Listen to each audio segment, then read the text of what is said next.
காலையில 6 மணி மாதிரி இது, ஆனா மணி பாத்தீங்கன்னா 9:45 ஆகுது. அந்த மாதிரி ஒரு, ஏன்னா சுத்தி மரம்லாம் இருக்கிறதுனால நம்மளுக்கு அந்த ஒரு ஃபீலே தெரியாது. பாத்தீங்கன்னா காப்புக்காடு ரிசர்வ் ஃபாரஸ்ட்.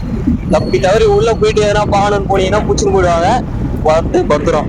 மக்களே, நாங்க சொன்ன மாதிரி T41 சொன்னோமா, கரெக்டா ஒரு 8:45 எடுத்துருப்பாங்க. திருவள்ளூர்ல இருந்து 9:40 வண்டி திருவள்ளூர்ல இருந்து நம்ம ரூட் வந்துன்னா கரெக்டா இங்கதான் நம்ம லெஃப்ட் எடுக்கணும்.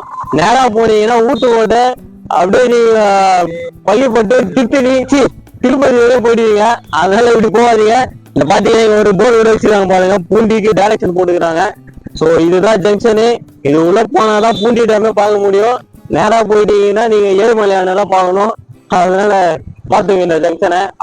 இப்படி போனாதான் திருவள்ளூர், இப்படி போனா ஊத்துக்கோட்டை. இதான் ஜங்ஷனு, பூண்டி ஜங்ஷனு. அதனால உள்ள வந்துடும் பூண்டி போறதுக்கு. இங்கே மார்னிங் வந்தீங்கன்னா மீன், நண்டு, நெத்தலாம் அப்படியே பிடிச்சி விற்கிறாங்க. ஸோ வந்தீங்கன்னா ஃப்ரெஷ்ஷாக வாங்கிட்டு போகலாம் மக்களே.